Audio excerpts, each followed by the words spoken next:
then from that point on, it was Yeah. So Mia's home. Is Mia home today? And he's home. Yeah. 1 minute. 1 minute. Hopefully they get figured out. and it was brown, so they don't have busing anyway. Well, so, and Monday, all the, I was just, see what happens. But you got the memo on the red shirt. As well. Well, it's 24. So we can- Remind me of 24 with that. I did. I've got it. I don't know if it'll be right on Monday. I mean, so I Got work all on the it. one season, I think it's 24. Should go back to it again. I mean, you can figure it out in 3 months. 20 years old almost now, I think. So where are we now? Yeah. So there you go. Yeah. So,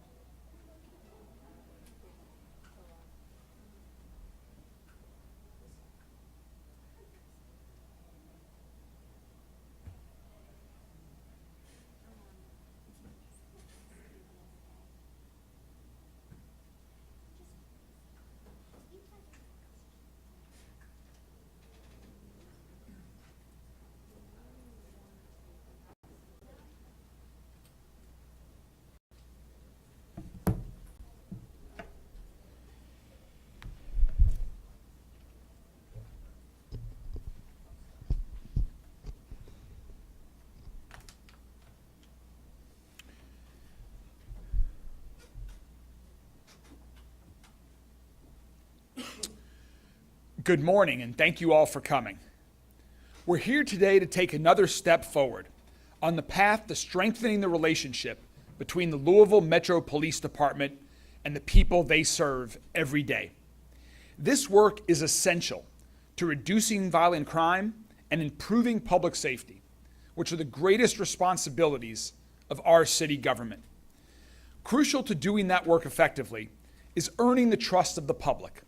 And to do that, we have to provide and demonstrate accountability. And that applies to everyone in Metro government, including me, and particularly to our police department. We ask our officers to risk their lives. We also ask them to uphold the highest standards of conduct, particularly when it comes to respecting the rights of Louisvillians. The overwhelming majority of officers do an outstanding job of meeting that standard every day and every night. They bring honor to the badge through millions of interactions with people of our city. At the same time, we know that unfortunately and tragically, there have been exceptions to that. We have seen some instances of individual officers who made decisions that went against the fundamental principles of public service and public safety, and that's unacceptable.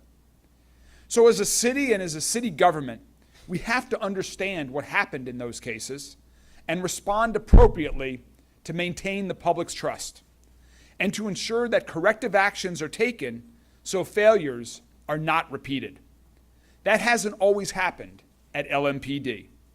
That's why reforming and improving this department has been a top priority for me and our new chief of police since we were both sworn in earlier this year. She and I took our oaths knowing the United States Department of Justice report on its investigation into DOJ was coming. We also knew that we weren't going to wait for that report to be complete or anything else to begin to take action. And we haven't waited. From our first day in office, we've been working to make it clear to everyone in our city, officers and residents, that there is a new leader at LMPD. There is a new culture, and there are new policies that put accountability front and center. The work of implementing those policies began in January and continued after the DOJ released its report on its investigation in March. As you may recall, the DOJ report included information about 63 specific incidents from previous years that involved possible officer misconduct.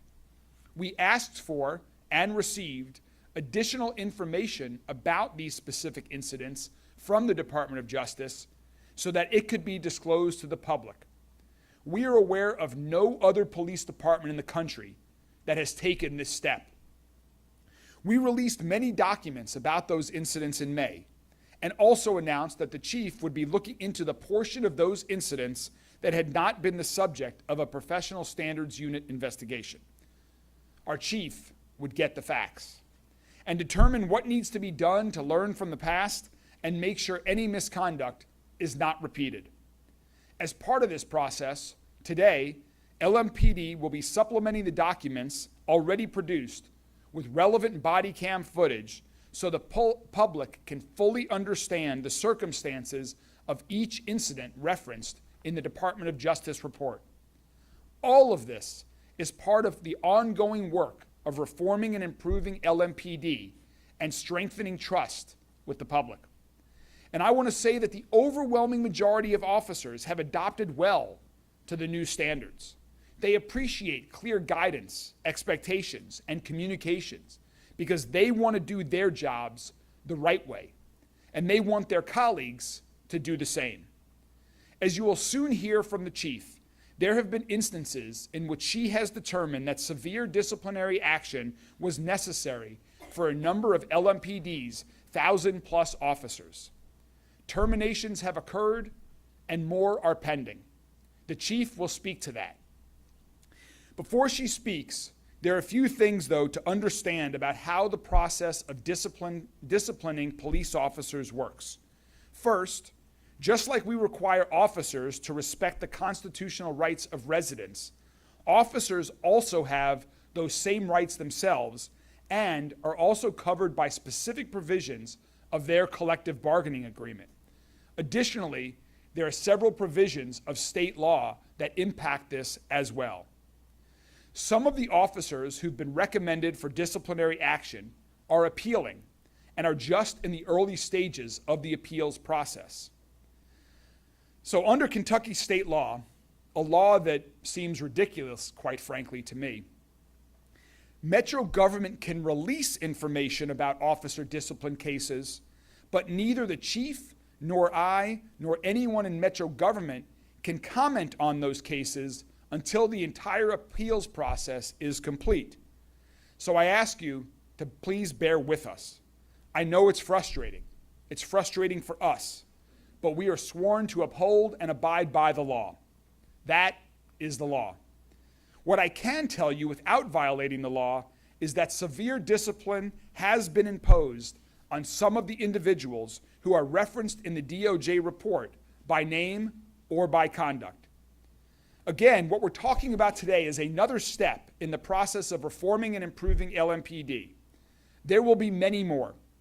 The Department of Justice has yet to send us the first draft of the consent decree that is part of the reform process. But as I said, we're not waiting. The people of Louisville and the LMPD officers who are dedicated to doing their job the right way want us to move with urgency in our work to make this the most trained, trusted, and transparent police department in America. And that's what we're here to do. To talk more about the specifics of today's announcement, I'd like to turn things over to our new chief of LMPD, Jackie Gwynn Biller-OL. Chief? Thank you, Mayor. Good morning. To our mayor, Mayor Greenberg, to our elected officials who are kindly standing with me today, Councilman Baker and Councilwoman Hawkins, thank you for being here. And to the LMPD executive leadership that is here with me, and to the LMPD officers that will be hearing every word that I say, and to the media that is covering this event today, and to all of the citizens of Louisville, I greet you this morning. On March the 8th, 2023, the Department of Justice released the findings of their investigation to Louisville Metro government and the Louisville Metro Police Department. In their report, the Department of Justice described incidents to support their claims. After their announcement, at the request of myself and my executive command staff, the DOJ provided the Jefferson County Attorney's Office a list of 63 incidents referenced in their findings with identifying report numbers and information. I repeat, at the request of myself and my executive command staff. It should be noted, Louisville is the first city that we are aware of to take the additional step of asking for and receiving this detailed information from the DOJ. We wanted to do this to have a better understanding of their findings and how to develop systems and processes to ensure constitutional policing methods going forward. On May 26, Mayor Greenberg and I explained that along with my executive team, LMPD will be reviewing incidents not previously investigated by our professional staff standards unit to determine if any further action was warranted. The internal investigations by my executive staff and myself, which were done in the form of a formal review, are complete, and no further formal investigations will occur. There have been previous formal investigations on these incidents, and discipline has been imposed on many. However, the disciplinary process is not complete on all. Since January, I have initiated 32 separate incidents not related to the DOJ report. This demonstrates a culture of self-accountability and correction going forward. Additionally, I have terminated 7 employees and have discipline pending, including several suspensions, 1 demotion, 1 involuntary transfer, and 4 pre-termination hearings, which could result in a termination or severe suspension. These decisions are not easy, decisions that have to be made, but as chief, I know that these are necessary actions for the betterment of the department and for the community. My success is not to be measured on the amount of discipline imposed, but by creating a culture for officers who are well-trained and supervised with clear expectations and values. But I do take my job very seriously, and if termination is on the table and must be rendered, it will be done. As stated before by both this administration and the Department of Justice, the DOJ investigation was initiated to focus on systematic issues indicative of a pattern of practice of legal or constitutional violations. As the Department of Justice has reiterated in their report, the purpose of their investigation was not to investigate individual officers or reach a conclusion about individual conduct. But on May 26, links to the documents, reports, and other information were shared with the community on LMPD's website. This was to provide transparency and to give more context to the incidents in the DOJ report. At that time, body-worn camera videos related to the incidents were still in process of being redacted to protect the personal privacy of citizens involved. Those redactions are complete, and the videos are now available for public review on our website. This information can be found at www.louisville-police.org under the DOJ Community Resources button. Major McKinley will take a moment now to walk you through it.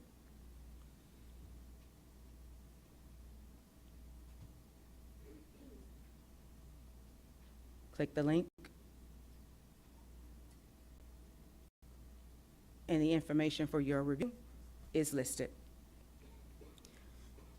Let me be clear. We acknowledge the DOJ's concerns with the incidents referenced in the report and the need for improved training, policies, and procedures. In our continuing efforts towards transparency and accountability, my executive team and I extensively analyzed each of the incidents referenced in the report. Not only was our goal to determine if any further administrative investigation should be initiated, but more importantly, to better understand how these incidents influence the DOJ's claims of pattern or practice violations, and to identify gaps in our own policies, training, and procedures. Many of these incidents are several years old and occurred under policies and training and procedures that have been revised and improved several times over in recent years. To provide additional context as to what policies were relevant at the time of each incident and how they have evolved, you will find specific policies from 2016 to 2021, the period of time covered by the DOJ investigation, on our website. Further improvements to policies such as use of force, canine and body-worn camera procedures have occurred since the DOJ initiated their investigation. Additionally, we are creating processes to provide departmental instruction on the standards of use of force investigations and to ensure the accuracy and completeness of investigations by first-line supervisors. All current policies are available to the public online as well. I want to further highlight our desire for your feedback. I need the community's feedback and input on our policies and procedures. A policy feedback process is available on our website again, and we encourage the community to make comments and participate in improving policies and processes for our department and your city. I want to tell you today, this is your LMPD. LMPD's commitment to implementing reform efforts while protecting the people who live, work, and visit Louisville remains unwavering. This includes a robust evaluation of policy and procedures, training and supervision, and accountability. Our focus now is on improving on our future by implementing systems and processes to prevent the errors seen in our past. As your chief of police, I will ensure that LMPD's policing methods are both effective and constitutional.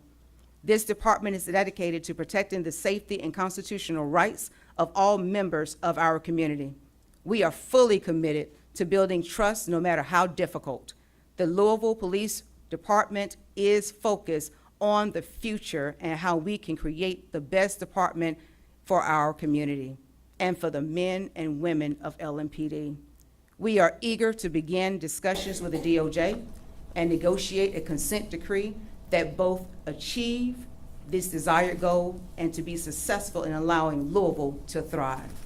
I thank you for your commitment to ensuring that you have the best department possible, and I encourage your input as we make strides to being a better department across this nation. I'm now open for questions. Chief, you mentioned a lot of disciplinary issues of termination. Are any of those related to slushy gates? I could commit to you, yes. It is committed to some of the discipline, severe discipline is related to Slushygate, and that's as far as I can able to make comment on. You can actually go to our website and you will see from the Police Merit Board a public document that will list some incidents there. Chief, you said in the press release that there's not going to be any further formal review or any further discipline, but then Mayor Craig Greenberg said that some of the officers whose misconduct was highlighted in the DOJ report are facing. Can you explain what that means? It's kind of confusing. Without breaking the law that the mayor has already mentioned, there are 2 officers that have been mentioned in the DOJ report that have now an additional infraction, which has caused a rise for me to make a judgment whether or not their employment should continue. So their misconduct is something that happened after the DOJ Yes, sir. report? I see. Okay. Yes, sir. You're welcome. Of the 62 incidents, how many were disciplined? Out of those 62 incidents, how many officers were disciplined? So out of the 62 incidents that we have, I'm going to give you the breakdown of the data.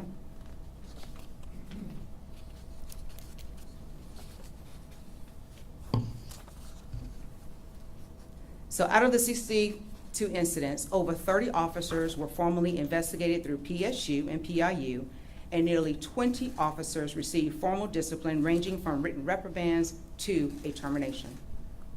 So when you said 32, you said, was that the number 32, or is it over 30, or do you know the exact number? It is 30. 30, okay, all right. And to those people who say that's not enough, what do you say to them? I would say that we, again, acknowledge what happened in the past. And we acknowledge that there were some deficiencies there. Policy, training, and let me say this, supervisors were not in a place or in a position in order to foster better oversight of their officers. Those days are over. I'm holding my supervisors accountable for how they are overseeing their employees, because I'm stressing to them that we want our police officers to have lasting careers, such as myself and the ones that you see flanked on both sides. And so with that, we also too created, and with the college, University of Louisville College of Business, I was able to collaborate with them and actually create the first Gold Merit Leadership First Line Supervisor Training. So again, we're moving in a vein where we're trying to shape and change the culture, but giving our people the necessary resources in order to do that. Chief, did you feel pigeonholed at all because of these past policies, not being able to potentially issue discipline that you would now if this case happened today? Not so much pigeonholed, but it was highlighted that you can just see that the deficiencies were there. And some of the couple of the individuals that actually resigned prior to even a formal investigation being conducted, they would have been terminated by me today. So again, it is a learning process. It is what we're looking at it with a clear vision now. And we're saying that we want to be a better department. And we're going to strive to do that, and you're going to see those changes. I want to follow up with that comment, those 33 cases. If it were up to you now, I mean, are we talking the majority of them would not be working under your leadership? No, it would not be majority of those. And so again, I want to make sure that we have clarity here. All of those incidents did not rise to a termination. It could have been severe discipline, 30-day suspension and or less. Could have been a written reprimand, but a few of those would have risen to termination. This is the As last far as question, that- Darby. As far as that consent decree, has that been filed in court yet, or do you have a date when you expect that to happen? No, we have not received any date. We're eager to start that process.